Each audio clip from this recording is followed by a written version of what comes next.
The Gupta Empire, which flourished between approximately the 4th and 6th centuries CE, is widely regarded as the golden age of ancient India.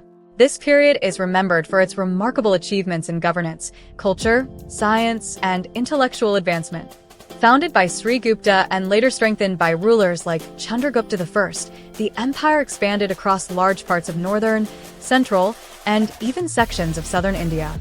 The Guptas established a stable and prosperous political system that brought unity after a long period of regional fragmentation. What truly distinguishes the Gupta period is its extraordinary cultural and scientific progress. Great scholars like Kalidasa in literature and Aryabhatta in mathematics and astronomy made groundbreaking contributions that influenced not only India, but the entire world. During this time, advancements such as the concept of zero, developments in astronomy, and flourishing Sanskrit literature marked a high point in human knowledge. The Gupta rulers also promoted art, architecture, and education, creating an environment where creativity and learning could thrive. In this presentation, we will explore the rise, expansion, administration, achievements, and eventual decline of the Gupta Empire and understand why it continues to be remembered as one of the most glorious periods in Indian history.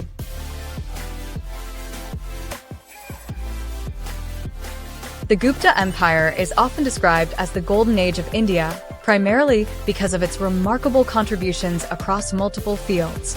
This period witnessed significant progress in literature, science, art, and governance, shaping the foundation of Indian civilization. One of the most notable achievements was in the field of literature. Great scholars like Kalidasa produced timeless works in Sanskrit, elevating classical literature to new heights. His compositions continue to be celebrated even today. In science and mathematics, Aryabhatta made pioneering contributions, including advancements in astronomy and the development of the concept of zero, which revolutionized mathematics globally. The Gupta period also saw progress in medicine, metallurgy, and architecture. The famous Iron Pillar of Delhi stands as a testimony to their advanced metallurgical knowledge. Economically, the empire was prosperous, supported by agriculture, trade, and strong guild systems. Politically, efficient administration ensured stability and encouraged innovation. Overall, the Gupta Empire created a balanced environment where intellectual, cultural, and economic activities flourished together, making it one of the most significant periods in Indian history.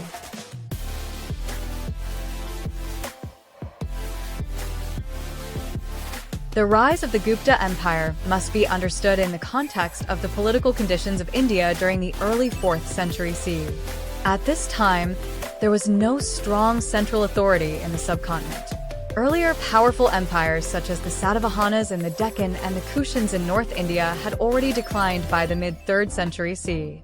As a result, India became politically fragmented, with many small regional kingdoms and ruling families competing for power. This lack of unity created instability, but also provided an opportunity for new powers to emerge.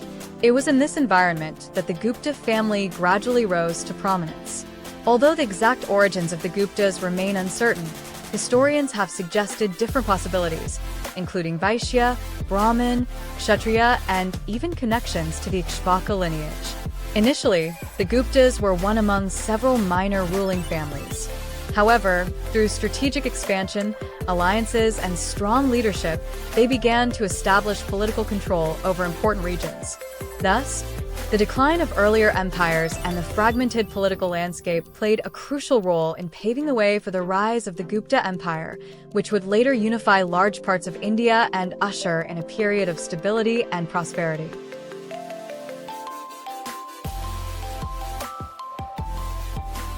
The early phase of the Gupta Empire was marked by the efforts of its initial rulers, who gradually transformed a small regional power into a rising empire. The original Gupta kingdom, towards the end of the 3rd century CE, mainly included regions of present-day Uttar Pradesh and Bihar. Among these regions, Uttar Pradesh appears to have been particularly significant, as many early Gupta coins and inscriptions have been discovered there, indicating it as a core area of their authority.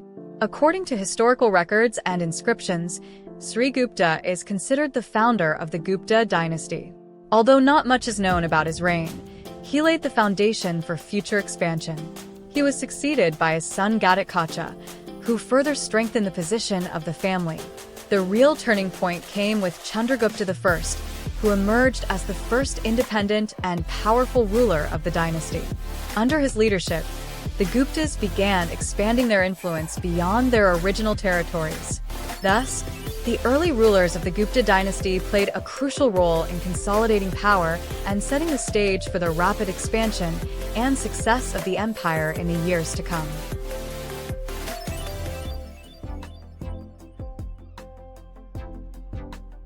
The capital of the Gupta Empire was Pataliputra, which is known today as Patna in Bihar. This ancient city served as the political, administrative, and cultural center of the empire, playing a vital role in its success and stability. Pataliputra was strategically located at the confluence of the Ganges and Sun rivers. This geographical advantage made it an ideal center for administration, communication, and trade. River routes allowed easy movement of goods, people, and officials across different parts of the empire. The city had a long historical legacy, having previously served as the capital of powerful empires like the Mauryas. Under the Guptas, it continued to flourish and retained its importance as a center of governance and authority. Economically, Pataliputra was a thriving hub of trade and commerce. Its location connected various regions, contributing significantly to the empire's prosperity.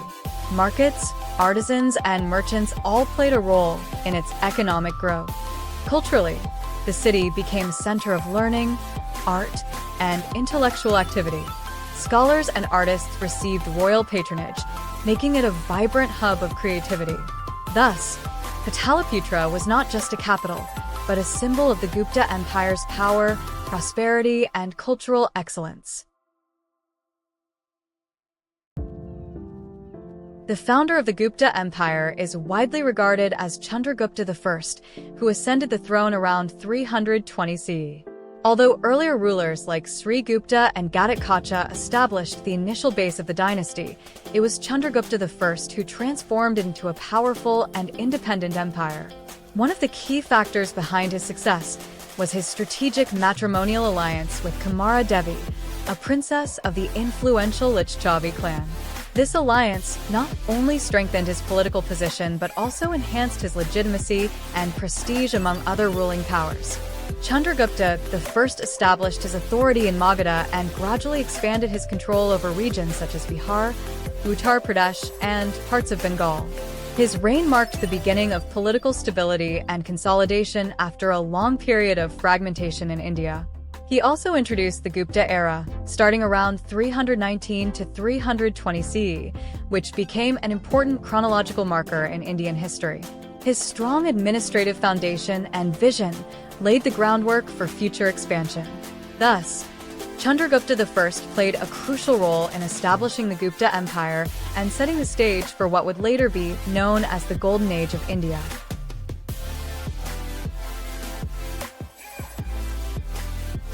The Gupta Empire was ruled by a series of powerful and capable monarchs who played a significant role in shaping one of the most prosperous periods in Indian history. These rulers were not only skilled administrators, but also strong military leaders and great patrons of art, science, and culture. Starting with Chandragupta I, the empire saw steady growth and consolidation. His successor, Samudragupta, expanded the empire extensively through military conquests and is often regarded as one of the greatest rulers of ancient India. Chandragupta II, also known as Vikramaditya, further strengthened the empire and brought it to its peak in terms of power and cultural development.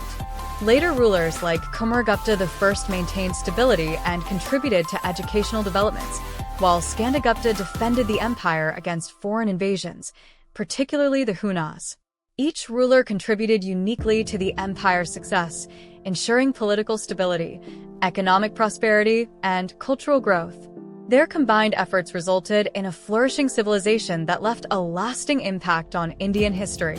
Thus, the Gupta rulers were instrumental in creating and sustaining what is often referred to as the Golden Age of India.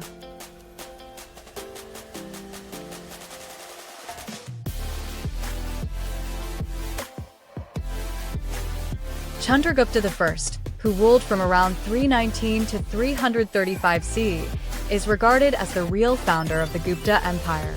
He was the son of Ghatotkacha and played a decisive role in transforming a small regional kingdom into a powerful and independent empire. One of his most significant achievements was his strategic marriage to Kamara Devi, a princess of the influential Lichavi clan. This matrimonial alliance greatly enhanced his political legitimacy and helped him expand his influence in northern India. After establishing control over Magadha, Chandragupta I extended his authority over regions such as Bihar, Uttar Pradesh, and parts of Bengal. His reign marked the beginning of political stability and consolidation after a long period of fragmentation. He is also credited with introducing the Gupta era, which began around 319 to 320 CE, marking his accession to the throne. This became an important chronological system in Indian history. The strong administrative and political foundation laid by Chandragupta I enabled his successors, especially Samudragupta, to expand the empire further and usher in the golden age of India. Samudragupta, who ruled from around 335 to 380 CE, was one of the greatest and most dynamic rulers of the Gupta Empire. He was the son and successor of Chandragupta I and is best known for his extensive military conquests and remarkable achievements. Much of our knowledge about his campaigns comes from the famous Allahabad pillar inscription, composed by his court poet Harishina. This inscription provides a detailed account of his victories and political strategy. In northern India, Samudragupta defeated several rulers and directly annexed their territories into the Gupta Empire. In contrast, in southern India, he followed a different policy, defeating kings but allowing them to rule as tributaries under his authority. This shows his strategic and diplomatic approach. He also subdued forest tribes and brought frontier states under his influence, either through conquest or by establishing friendly relations. Despite his reputation as a conqueror, Samudragupta was also known for his compassion and patronage of culture. His reign combined military strength with administrative wisdom, laying the foundation for the empire's imperial expansion and long-lasting dominance. Samudragupta was not only a great conqueror, but also a highly cultured and accomplished ruler, known for his remarkable personality and wide-ranging contributions. He is often described as a ruler who combined military brilliance with artistic excellence. He earned the title Kaviraj, which means king among poets, highlighting his talent in literature. In addition, he assumed powerful titles such as Vikramaditya and Prithibhya Pratham Veer, emphasizing his supreme authority and valor as a warrior. One of his significant achievements was the performance of the Ashvamedha Yajna, an ancient Vedic ritual that symbolized imperial sovereignty and dominance. This act demonstrated both his power and his connection to traditional practices. Samudragupta was also known for his generosity and diplomatic nature. He allowed the king of Sri Lanka, Meghavarman, to build a Buddhist monastery at Bodh Gaya, reflecting his religious tolerance and international influence. Apart from his military success, he was a patron of art and music and is believed to have been skilled in playing the veena. His reign laid a strong military and cultural foundation for the Gupta Empire, marking the beginning of its imperial glory. Chandragupta II, also known as Vikramaditya, ruled from around 380 to 415 CE and is considered one of the most powerful and successful rulers of the Gupta Empire. He was the son of Samudragupta and carried forward the legacy of expansion, stability, and cultural excellence. His reign represents the high point, or the golden peak, of the Gupta Empire. He strengthened his position not only through military conquests but also through strategic alliances and matrimonial relations. He married Kuberanaga, a Naga princess, and established close ties with the Vakataka dynasty by marrying his daughter Prabhavati into that royal family. These alliances helped him gain indirect control over central India and enhanced Gupta influence without constant warfare. One of his greatest military achievements was the defeat of the Sakas, also known as the Western Kshatrapas. By defeating their ruler Rudrasena III, Chandragupta II annexed important regions such as Malwa and Gujarat. This conquest was highly significant because it gave the Gupta Empire access to the western sea coast, which greatly boosted trade and economic activity. With control over these regions, cities like Ujjain emerged as important centers of administration and commerce, and it possibly served as a second capital of the empire.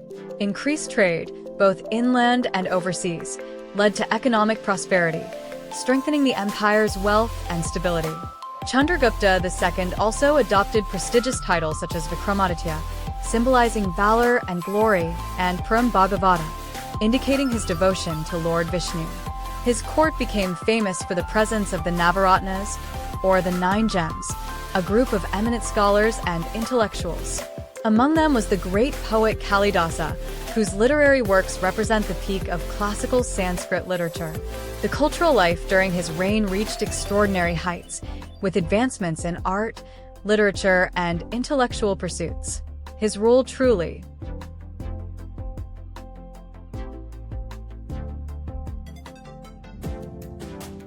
Kumaragupta I, who ruled from around 415 to 455 CE, was the son and successor of Chandragupta II. He is also known by the title Mahendraditya and is remembered for maintaining the strength and stability of the Gupta Empire during his reign. He adopted the grand title Maharajadhiraja, which reflects his position as a supreme ruler. Under his leadership, the empire continued to remain vast and well-organized, extending from Magadha and Bengal in the east to Gujarat in the west. Administrative efficiency was one of the key features of his rule. Evidence from the Damodarpur copper plate inscriptions shows that he appointed officials, known as Uparikas, who governed provinces and ensured smooth administration across the empire. Kumaragupta also maintained friendly relations with the Vakataka dynasty, which helped preserve political stability.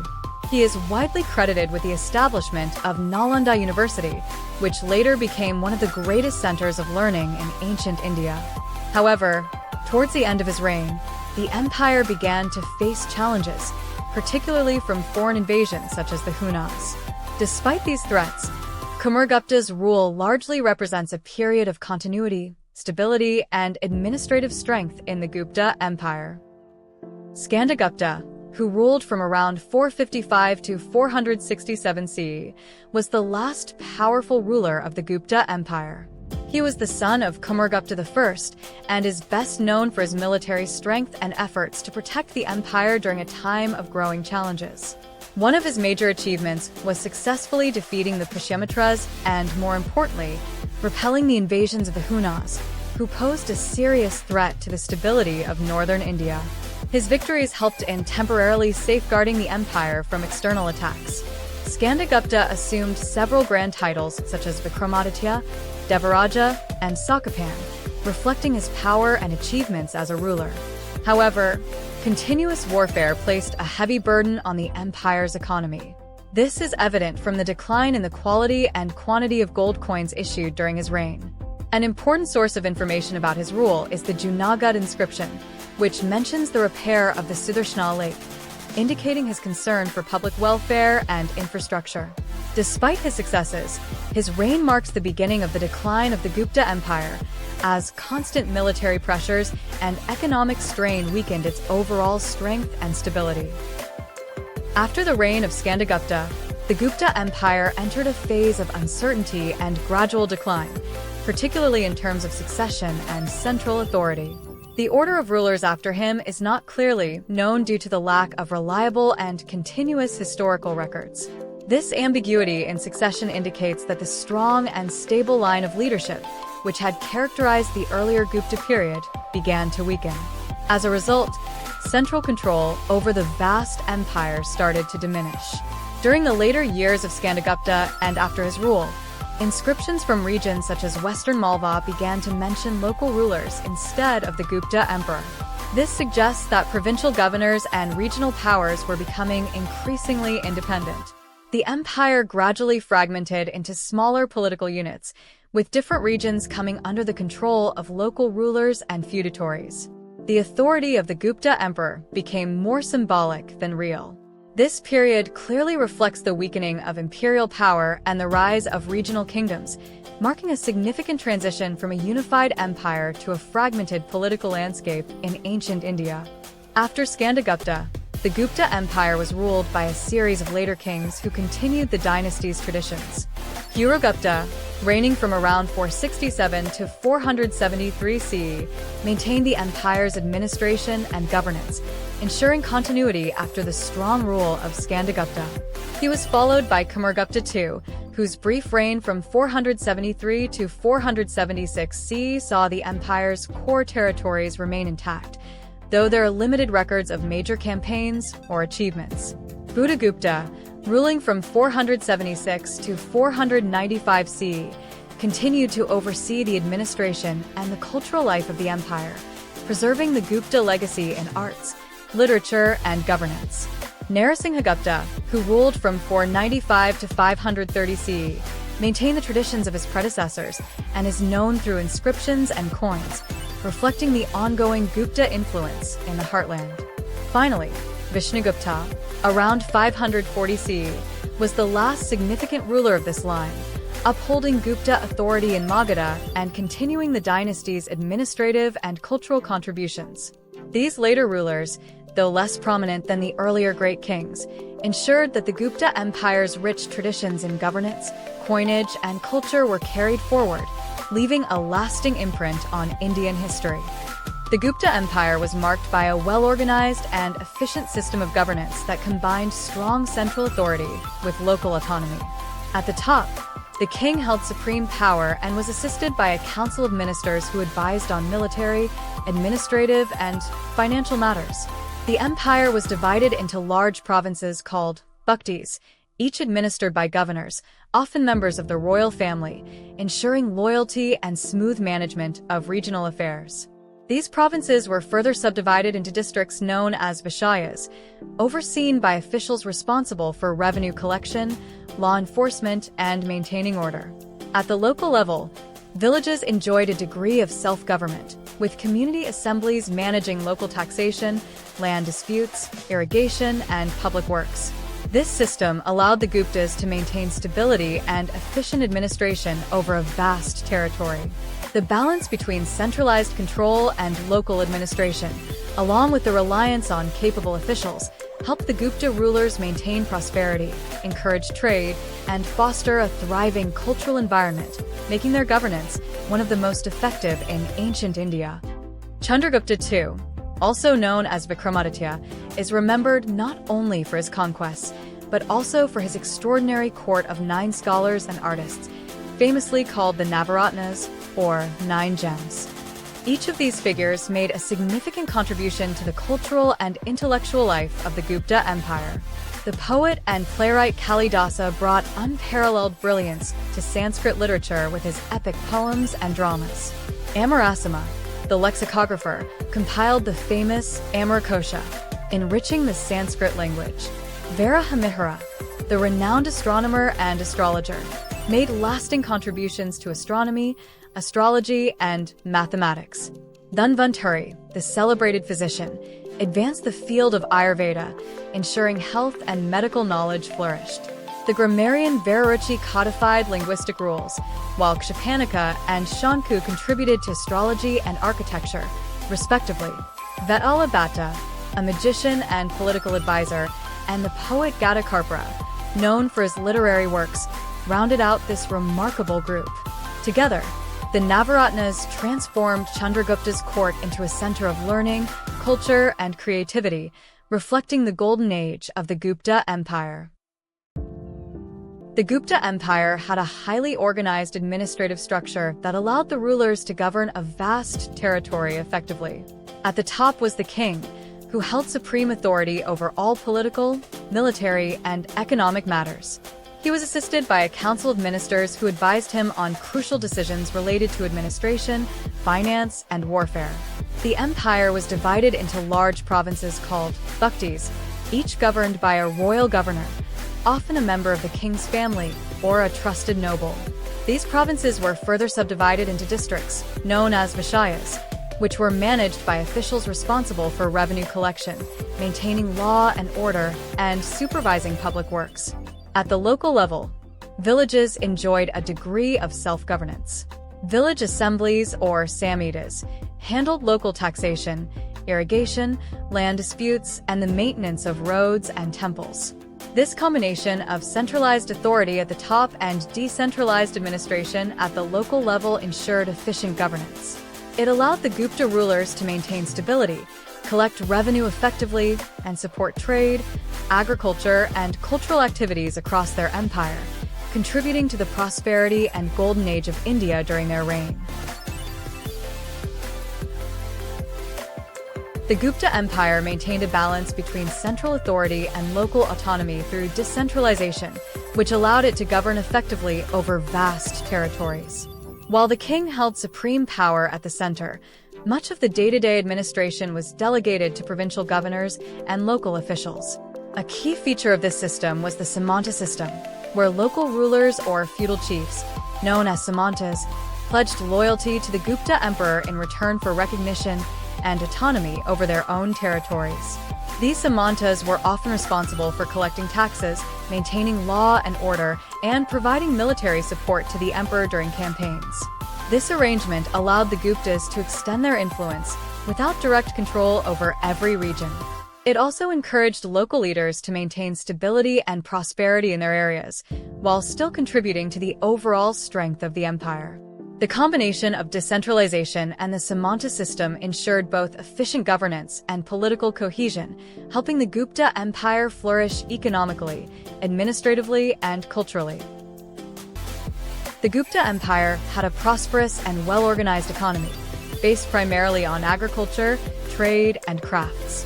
Farming formed the backbone of the economy, with crops like rice, wheat, sugarcane, and cotton being widely cultivated. Land revenue was a major source of income for the state, collected by local officials from the village assemblies. Trade, both internal and external, thrived during this period. The Guptas traded with regions as far as Southeast Asia, the Middle East, and the Roman Empire, exchanging spices, textiles, precious stones, and metals. Urban centers grew around trade hubs and were often home to specialized artisans and craftsmen. A distinctive feature of the Gupta economy was the guild system. Guilds, or shrinis, were associations of merchants, traders, and craftsmen who regulated production, maintained quality, controlled prices, and provided social and financial support to their members. They also acted as lenders and played a key role in temple construction and other community projects. The combination of productive agriculture, thriving trade, and organized guilds ensured economic stability and contributed to the prosperity of the Gupta Empire, supporting its cultural and administrative achievements and laying the foundation for India's classical age of wealth and learning. The Gupta period is often described as a golden age, not only for culture and administration but also for religious harmony and vibrant social life. Hinduism flourished during this time, with the construction of magnificent temples and the patronage of Sanskrit literature and rituals. At the same time, Buddhism and Jainism continued to thrive, with monasteries, universities, and pilgrimage sites receiving royal and public support. Society was structured around the Varna system, but there was flexibility, and communities were generally peaceful and cooperative. Village life formed the foundation of society, with collective participation in agriculture, festivals, and public works. Education and scholarship were highly valued, and centers like Nalanda and other learning hubs attracted students and monks from across India and beyond. Festivals, fairs, music, and dance were integral to daily life, reflecting a rich cultural fabric. The coexistence of multiple religions, respect for diverse traditions, and a flourishing of arts and learning made Gupta society both stable and cosmopolitan, exemplifying an era of cultural synthesis and intellectual brilliance. The Gupta period was a remarkable era for science and technology, often called the classical age of Indian knowledge. Astronomy and mathematics made significant advances, with scholars like Varahamihira making detailed observations of planets, eclipses, and seasons, while also writing influential texts on astrology and mathematics. In mathematics, concepts such as the decimal system, zero as a number, and algebraic operations were refined and widely used. Architecture and engineering flourished, with the construction of temples, stepwells, and irrigation systems demonstrating advanced knowledge of geometry and structural planning. Medicine and health sciences were also highly developed.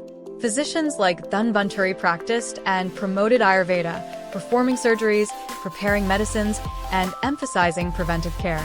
Metallurgy and craftsmanship reached new heights, evident in finely crafted coins, iron pillars, and intricate sculptures, showcasing the Guptas' mastery of materials and technology.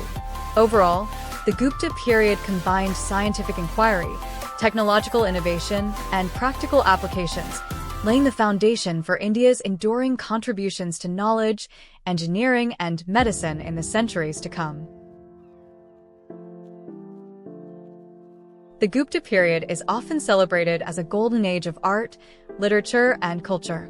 Society was organized around villages and towns, with agriculture forming the backbone of daily life, but it also supported vibrant urban centers where trade, crafts, and learning flourished. Festivals, music, dance, and theater were integral to social life, reflecting a rich and cosmopolitan culture. In literature, Sanskrit reached its peak. Great poets and playwrights like Kalidasa composed masterpieces such as Shakuntala and Meghaduta, while scholars like Amarasima compiled lexicons, and Varahamihira contributed to astrology and astronomy. Religious texts, dramas, and scientific treatises all reflected the intellectual vigor of the time. Gupta art and architecture were equally remarkable. Temples and sculptures, often dedicated to Hindu deities, showcased intricate carvings and harmony of form and proportion. Cave temples, terracotta art, and exquisite metalwork, like the Iron Pillar of Delhi, demonstrated advanced craftsmanship and aesthetic sensibilities. Overall, Gupta society combined religious devotion, intellectual achievement, and artistic excellence, creating a cultural legacy that has influenced Indian civilization for centuries. By the late 5th and early 6th centuries, the Gupta Empire began to decline. Repeated invasions by the Hunas, internal succession disputes, and the rise of regional powers gradually weakened central authority. Later rulers struggled to maintain control over distant provinces, and the once unified empire fragmented into smaller kingdoms. Despite this political decline, the Gupta period left a lasting legacy. The Guptas are remembered for their contributions to Indian culture, science, and administration. Sanskrit literature flourished, with poets like Kalidasa creating timeless masterpieces. Advances in mathematics, astronomy, medicine, and metallurgy set enduring foundations for knowledge. Art and architecture, from temples to sculptures and coins, reflected aesthetic brilliance and innovation. The administrative practices, village self-governance, and the Samanta system influenced later Indian kingdoms. Overall, the Gupta Empire's combination of political organization, economic prosperity, religious tolerance, and cultural achievements earned it the title of a golden age, making it one of the most significant and influential periods in Indian history. If you enjoyed this journey through the Gupta Empire, don't forget to like this video and subscribe to the channel for more fascinating history stories. Hit the bell icon so you never miss an update.